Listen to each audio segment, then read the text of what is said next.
Show. This is the Blairing Out with Eric Blair Show, and today I'm pleased to have the Oohlas on my show. On YouTube, it's funny how inspiring your music is to all the kids. They just completely love your stuff. All the comments are like, awesome, life-changing, this is amazing, this totally made me feel happy about my life again. We don't have huge numbers of people coming to the shows, but the people that are coming leave those kind of comments. Ollie, did you have any idea how you wanted it to sound, or was it something that just came about? No, we didn't really try. Just try to sound like yourself. It's like the best idea won, and it wasn't calculating the best idea. Just we all throw out an idea. And the other thing is you basically have a band comprised of musicians that Ollie's never played guitar before this band. I'd played guitar for a couple years, but I mean only at home. And I'm playing a different instrument than what I'm used to. And, you know, Mark can play bass a lot, but never, like, in this kind of situation. So you, in terms of technical proficiency, you have a lot of novices in this band, so it's all about creativity. Ollie, tell me about your life in Arizona before you came out to California. It was boring and it sucked. How did you know you wanted to start a band? I don't think I ever wanted to do anything else but be in a band. I practiced playing guitar to, like, Smashing Pumpkins records in the mirror as a kid, air guitar, of course. And I tried to buy a guitar, but it didn't really work out at first, so that kind of ended up getting lost in the shuffle of moves and stuff. But I just knew I had to do it, and I've been singing my whole life and performing my whole life, so... Where'd you sing and perform at? At church. You're not a novice either? Really? No, I'm actually... a church singer. Yeah, I've been in, like, lots of church productions and woo, and lots of school things, and I'd always have the lead soprano role. Since you brought this up, what kind of church? What was the spirituality side of that? The Lord. You mean Jesus Christ? Yes, the Lord. Were your parents religious? Did they get you into the church scene? Yeah, it was my mom. It was really my only outlet musically. She wouldn't let me go to shows. She was really stickler about it, kind of bummery. Love her now. She's wonderful. But then when we were butting heads, she thought music was of Satan, which it is.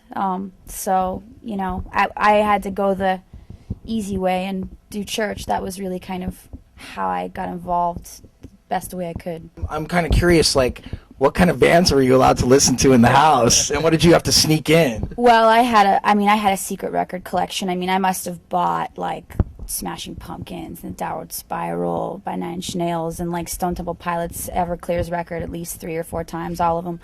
But what she saw stuff like Supertones, you know, Insiders. You know, I think I even bought a DC Talk. I hated that band, but just to make her think that I had it. I mean, Those are Over the Mattress records? I was a big faker, though. I hated that stuff. It was the worst. So you're like, for every killer record I buy, I have to buy one poser record to, like, cover it up. For sure, and I definitely had a lot of records I never touched, but she thought I listened to them, so as long as she does Newsboys, oh God. Yeah, Amy Grant got a lot of spins. Never touched Amy Grant. Really? Never touched Amy Grant. But you're not saying you're anti-Christian music, though, are you? No, not at all. Okay. I love the Lord. Tell me about Sarah Lewitton, also known as Ultra Girl. Now, how did she come into your life, and what's your relationship like with her? And how did you get your deal with Stolen Transmission? Because what is she, the A&R or the owner of that? She's the co-owner with a guy named Rob Stevenson. Well, she found us on MySpace, like literally within 3 days or something of us putting up our song. She's like, holy crap, Ollie, I really like your band. I have a special friend that I want to hear it. So I'll get back to you. And I'm like, okay, you know, whatever. You know, I knew she worked for Spin, but I mean, a lot of people are like, I like your band, I could help you out. They were going to start a record label with another company, I think, before, and they asked us kind of like to stick around with them. And at first they were, in fact, pretty much the only interest we had for quite a while. And they're good people, so we stuck with them until they got their label started fully. And then we signed with them. We were their first band. Not that they technically signed, but that they found. We've been with them forever, since the beginning, before they even had a name. I know that she's like a big scene girl. She's out there. What's it like to party with her?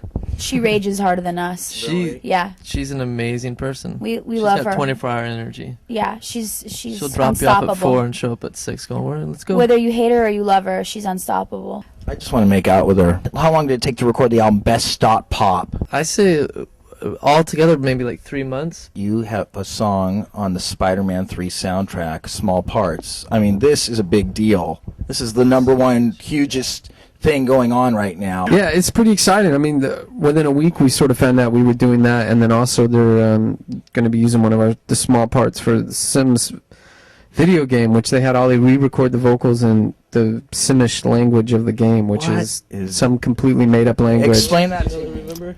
Ah, daga uber big dow. Ah, whips thippa frips frau chimmy ippy spin me ex aka tor gibby monk. Wow, how do you have that? That's amazing. She totally just. What is that? That's a Sims language? Yeah, it's just gibberish. They had it translated. Yeah, they had it translated. They have the guy who wrote the language There's a keeper in wrote it out for me, and I memorized lyrics pretty easy. So I want to ask you guys about some of your songs. The Rapid. I just wrote it about being sick. I was sick on the bus, and at the time we still ride the metro, but this particular bus called the Rapid bus, it's so completely it's overpacked. It's almost evil, and during wintertime it's really bad because people are hacking and sick, and you're on top of each other, and you can barely walk, and I just got a lot of people in LA would wear masks and stuff. Freaking sick this one winter. And that was it. Like I was literally had the flu for 2 weeks. It was unbearable. So that's really all that's about. Don't touch me. I'm sick. Oh, okay. Yeah, it's not like I hate people. There's other songs on the record that are like that. How was the name born? These two boys on a bus were sitting by me and Mark. And then this girl walks on, and one of them says, "Damn, she's fine." And then the other one says, "She ain't no Oohlas." Me and Mark went, and that was that. Now, Ollie, how would you describe your fashion sense? I think when I met Ollie, me and Ollie met at my work, and I'd never seen so many colors on one person. And she was blonde at the time too, which was like the white of the end of the rainbow. I just have phases. I don't have any fashion sense. I don't agree with that. I have, just like any girl, I had a goth phase. That was a nightmare. A hippie phase. That was even more nightmare because I was kind of fat. And then, I don't know, dude. I just put on whatever makes me feel good that day. It's not really premeditated, I don't think. Is it? Are well funded. Not well funded at all. I have no money. This is all We live in free a stuff, studio or- apartment with like 3 other people, Yeah. and their dog ate Ollie's shoes one morning. Ollie cried for like an hour. I can't buy new shoes. I like spent my coffee bean check on it. These shoes, like I rent or shoes, and then they were dead 2 months later. Only got to wear them like to one show. Anyway, we're talking about my shoes now. This is lame. We don't want to talk about fashion. That's lame. Yeah, I know it's not necessarily cool to maybe some people, but to us it is. Ollie Tamale, how'd you get that moniker? I'm trying to shake it actually because it looks really stupid in print, but my friend Micah, who's in this band Giant Drag, drunkenly just said, "Ollie Tamale" in an email. Well, maybe, I think that's how it went. And I was like, "Oh, that's cute. I think I'll just be that for a couple days." And then it kept going and going and going, and now it's my nickname. But yeah, my name's Olivia. You haven't done any festivals yet. No, we've only played, our biggest show We've played was with Block Party and Sean Lennon. And those were all sold out. Sold out, yeah. Did you guys get a chance to meet Sean Lennon? Oh God, I did. I didn't. What was that like? I think he's just so wonderful. His record really helped me get through a breakup, and I think he's incredibly talented, and I don't think it's fair that he's constantly in the shadow of his father, and I think he's totally stands on his own, and he totally freaking kissed my cheek, and oh my God, it was kind of wet. And oh God, I got the wrong ID, and I wrote him, and I'm like, "Hey, remember when we played together?" Doesn't even read them. Doesn't even read the emails. It hurts. What's next for the Oohlas? Bamboozle and playing some dates with Hot Heat.